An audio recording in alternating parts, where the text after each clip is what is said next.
Good day, viewers. Welcome to a new edition of 30 Minutes, the interactive program of Trust Television. I'm Manir Dan Ali.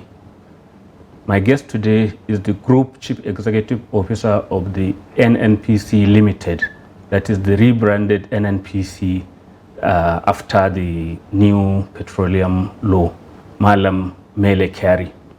Malam Mele Kyari, welcome to the program. Thank you very much, Manir. Thank you very much for the privilege. Thank you. Yes.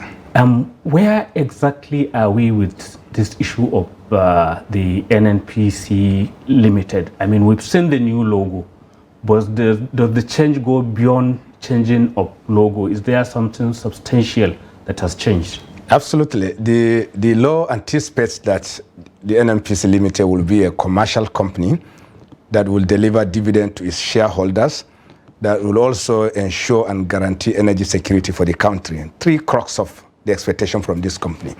And when you say where are we today, it means that you have to transform from that corporation that we have always known, which has recourse to public fund, to a company that will not have any recourse to public fund.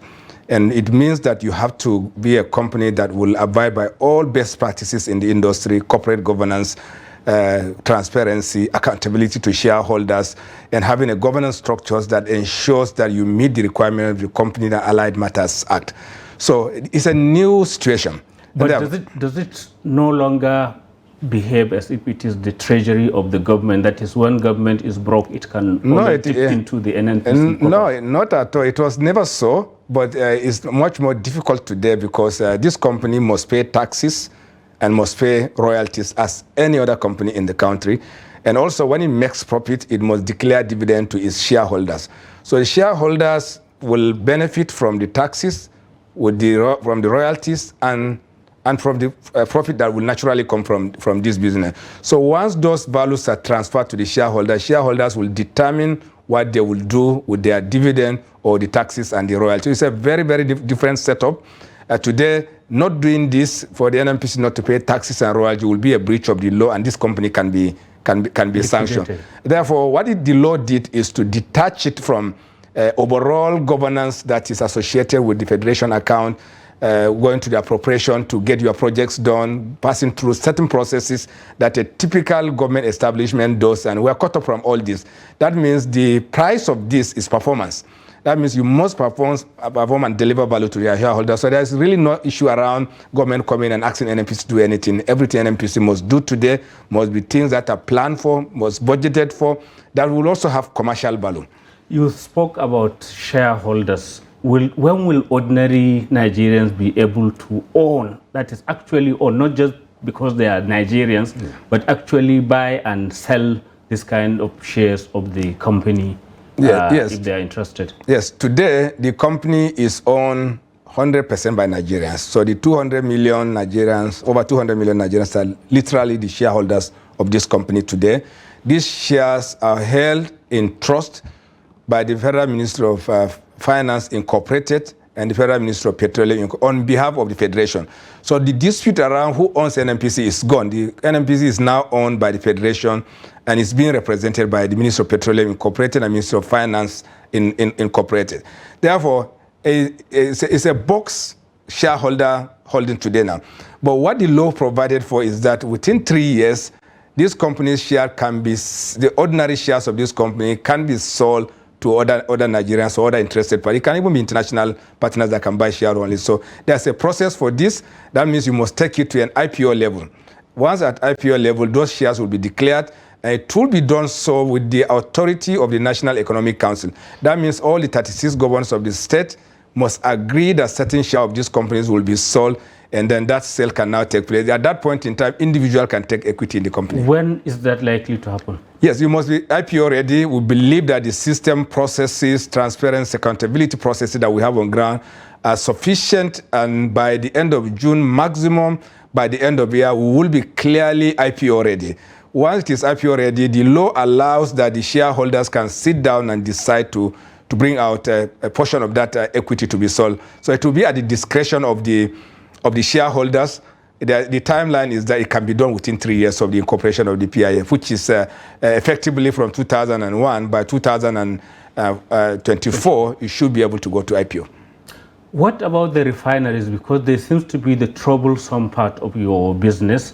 They haven't been working largely, and each government comes and makes the same promises, we'll fix it. I remember you were saying it with gusto, yes. But is any of the refineries fixed now? Today, none of them is running, and it was a business decision that we took in 2018.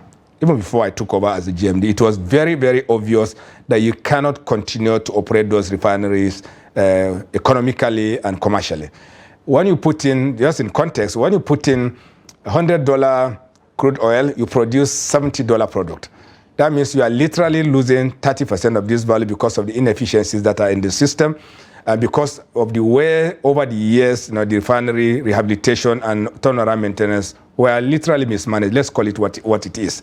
And of course, that happened because of a number of issues. Nnpc losing control of the processes, the fact that we have to resort to the federation to find financing for the rehabilitation of these refineries, and the very fact that decision making are very, very difficult because you have to subject it to so many other processes that can cause delays that you can't explain. Let me just give you an example. When you have to go through the normal regulatory process of getting even a contractor in site, you can take a minimum of 18 months to achieve this when you follow all regular process.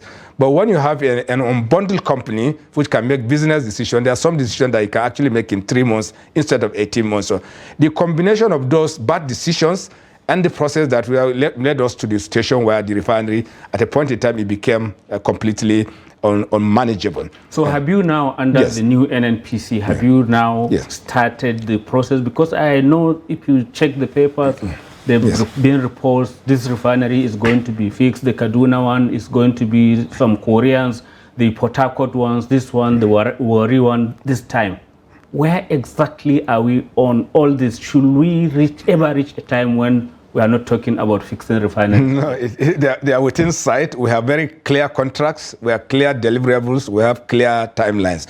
As we speak now, work is going in earnest in Port Harcourt refinery.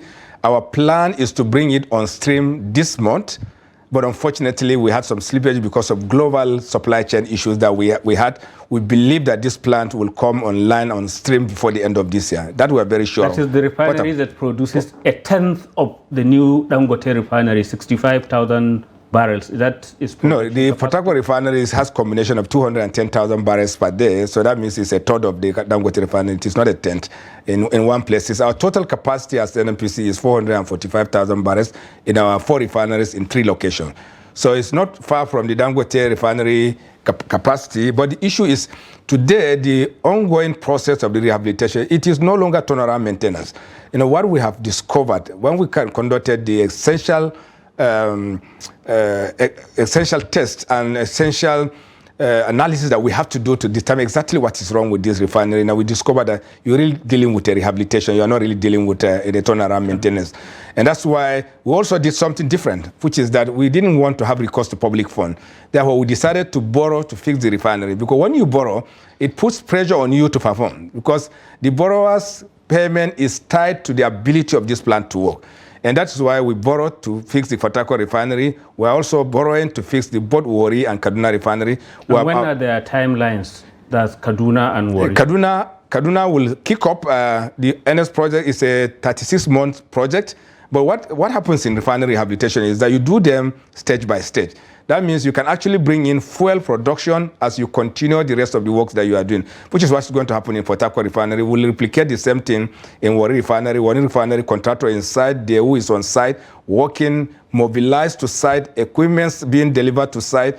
And we believe also that within that 36-month cycle, we will also complete the rehabilitation, but we'll start fuels before that timeline.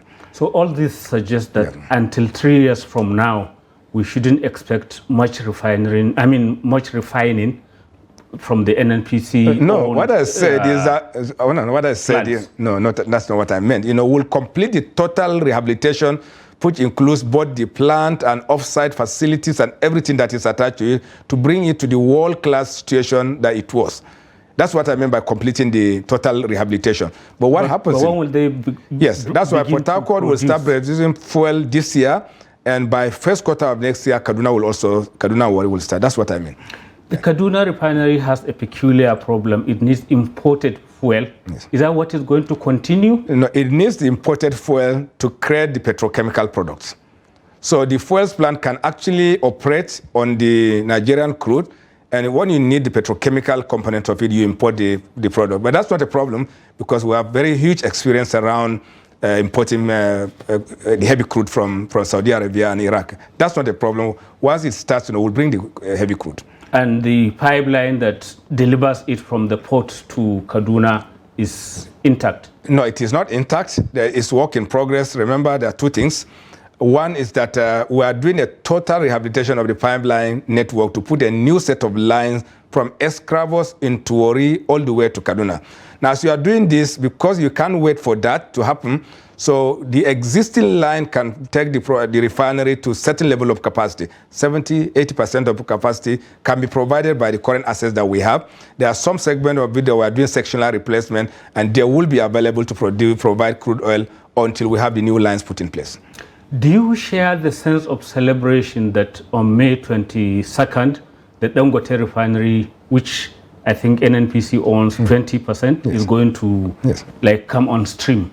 Because it's the first clear chance of Nigeria to maybe stop importing refined products? Yes, absolutely. We saw the commercial value in the refinery.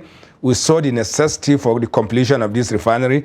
We also saw a market potential for our company. Because by our agreement and by our entry to buy 20% of equity in the refinery, it gives us the right to supply at least 300,000 barrels of crude oil into this refinery. This is a huge long-term value for our company. So it's going to do two things for us. First, we know this refinery will work. We also know that it will make money. So Nnpc will benefit from it, from the profits that this refinery will make. And secondly, we also know that because of the sheer capacity of the refinery and the new technology that's involved in this, we know that it will be able to meet a very significant proportion of the in-country consumption of gasoline in our country to be very, very specific. So we're very excited. We're very happy that we took position in this company.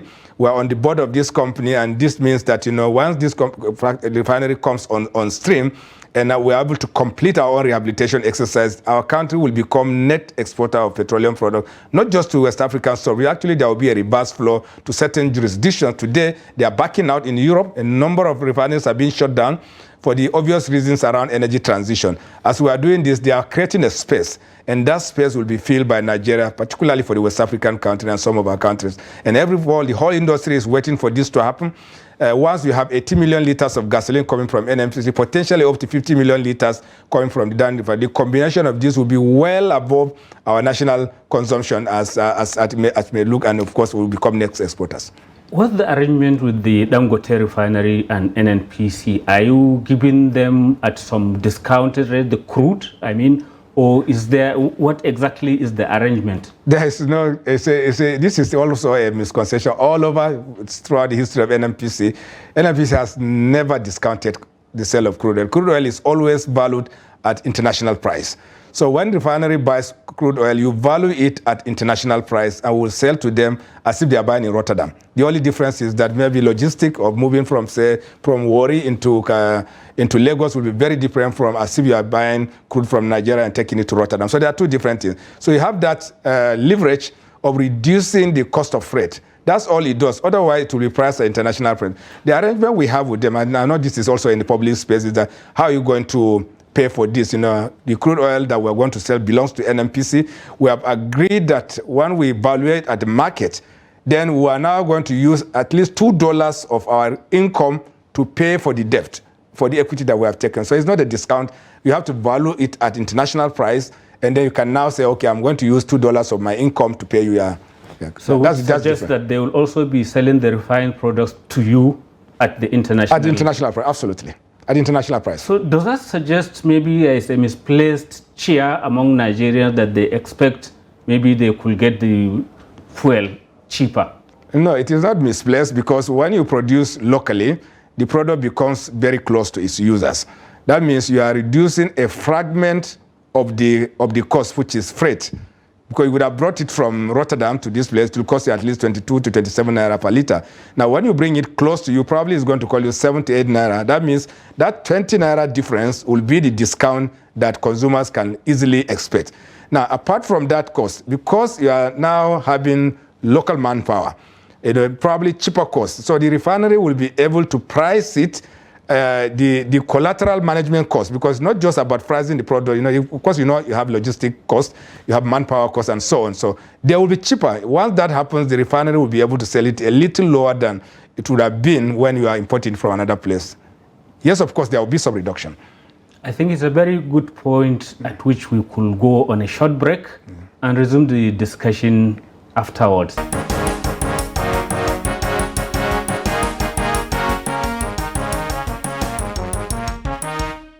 Welcome back. It is still 30 minutes, the interactive program of Trust Television, and our guest today is the Group CEO of Nnpc Limited, Madam Mele Kyari. Before we went on break, we were discussing some of the nitty-gritty to do with the Dangote refinery that is coming on stream. When will we have the big volume of that refinery's product being delivered to you? Yes, first, when refinery starts, it's always a gradual stage. You have to start plant by plant until you come to optimum. Typically, it takes you about 3 to 4 months to stabilize a refinery.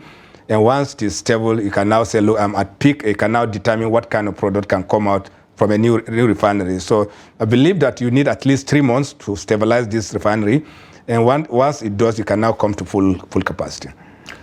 And what about the local effort that you are making to get more crude oil? I mean, in the inland basins, the Kolmani field. Recently, we were in Nasarawa launching another effort, and there's talk of another one in Niger. Where exactly are we with all of this? Yes, first of all, I thank you very much for this question. It's what we call the frontier basins are areas where you do not have commercial oil, but where there is a very good indication of the presence of petroleum. And that is why Nnpc has been working over all the frontier basins of Sokoto, Bida Basin, the Dahomey Basin, which is close to Ekpe in Lagos, the Anambra platform, the Calabar embankment. It's a technical, yes, Benue Trough, middle Benue Trough, lower Benue Trough, and upper Benue Trough, the Chad Basin. And in all these locations, you have indication, there is science around it. Work has been going on for such a long period of time.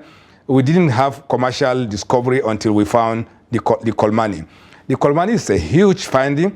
It's commercial. That is why we proceeded not just by discovering oil, but we also proceeded to have the development program, which is to develop everything that we have in situ as a first step, as a proof of concept, and then we can now scale it up subsequently.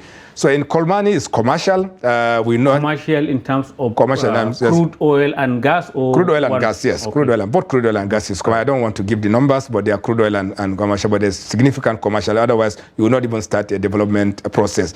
Now, what we found out in Kolmani gave us insight into the overall Benue Trough in a technical sense, the basin itself, and also in an understanding of the Chad Basin itself, and all the other rift system that we have in the country. We call them the rift system because our understanding of oil in the country is around the Niger Delta. We call it a delta environment. But now we have a rift system that we have understood now. It's the finding in Kolmani that helped us to locate a position in Nasarawa State. And it is the same reason that is now taking us by very soon, by next week, inshallah, we'll spot the well, also another well in the Chad Basin. Mr. President has directed over a year ago that we should go back to the Chad Basin and continue our exploration work. We're also spotting a well in the Chad Basin by next week. The combination of this is that we now have a line of sight around activities in the Biza Basin, in the Sokoto Basin, in the Dahomey Basin, and also in the ultra-deep water Niger Delta. Of course, this is not our call. It is call of the Nigeria Upstream Regulatory Commission. But we are their agent and we are their contractors. And we're also looking at the potential of not just through bid process, but to see how the Nnpc can come in to start exploration also in the ultra-deep water Niger. So there's a huge chance of finding oil in all these locations. Until you drill, you cannot say you have oil. but the signatures that we have indicates that there's potential progress in many, many basins. But there are still some who are skeptical. They are saying it's political oil, that when maybe Buhari, a northerner, is no more president, maybe we will soft pedal on that issue. You see, the oil and gas industry is blind to politics. You know, once you have commercial oil will be put on the table. It is impossible for you to declare reserves. There's a process for it. The commission, the authority, the regulatory agency, there's data, there is evaluation, there is physical evidence that we have oil. We have taken samples, we have taken core samples from the coal mine. We know that this is science. It's not a hidden science. And therefore, it's really not a speculation that we have found commercial oil in the coal mine area. Is that why I have had talk of maybe possible siting of some small-scale refinery in that area, or how is it going to proceed from where we are now to the point when actually you are getting the oil out and probably refining it in situ, that's at the location, or maybe piping it to some other... Actually, this is what we are doing. First step is to do in situ processing. That means we are creating a refinery in the location. We will create power plant in the location. We also create a gas-based industry in the location. That way you are commercializing it, and then as your discovery becomes expanded, you will now see how else can we evacuate crude oil from a landlocked location. That means you have very few options. One option is to pipe it through the regular line into Kaduna refinery and all the way through the pipeline to the port. That's one option. Second is to run another line all the way to the port. And that is also something that we're also considering. At our current time, what we're looking at is in situ processing. And also in many countries, like in Canada, you know, oil is moved on trains. You know. Are there timelines for all this? Yes, our first focus is to deliver the in situ refining, and remember that when Mr. President flagged it up, we promised that we'll get it done in 36 months. And we don't want to talk much about it. It's work in progress, but we'll deliver it. What about Nasarawa? And then now you are talking about... Yes, drilling is going on. Our rig is already drilling in Nasarawa as we speak now. My team are on site, continuously working, and we are very, very optimistic that we'll make a find. You will replicate what will happen in Kolmani, that is in situ refining, or we haven't reached that stage yet? We haven't reached that stage. We're trying to evaluate the volume first. Right. Then therefore we can make that business decision. Right, right.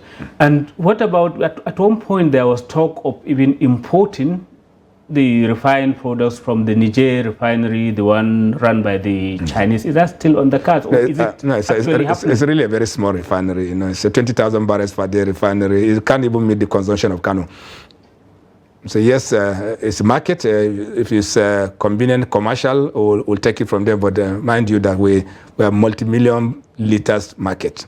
And you spoke of going back to the Chad Basin location, where you were before Boko Haram made your people to pack and leave. Is the place now secure enough for that kind of operation? Absolutely. The security and safety of our workers is the most important element of our work. We have assessed the environment, and we know that a substantial peace has been regained in the Chad Basin. Communities have returned to their locations and their villages. You do not hear of incidences, and there's substantial containment of this. And we're also working very, very closely with the security agencies, the state government, to make sure that our staff are safe, our equipments are safe, and we have no doubt that the safety of our staff is assured, and that's why we are going back, because there's relative safety in the location. What about your bigger operations in the Niger Delta? Because at one point, I mean, Nigeria's production was shut down. In fact, even the report I saw of last month from OPEC is saying that we only did under 1 million. Angola also has overtaken Nigeria. I know you've been making some frantic effort to restore some kind of sanity in that area.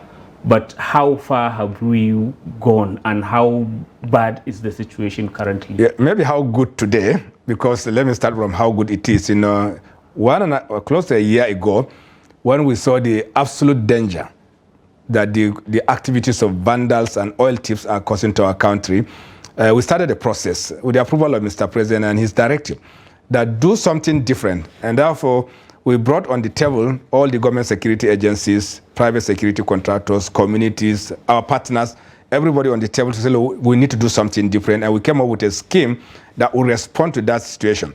Now, at that point in time, when you pump, say, 100 barrels of oil to Bonny Terminal, you receive probably 2 or 3. That means you are losing, about 10.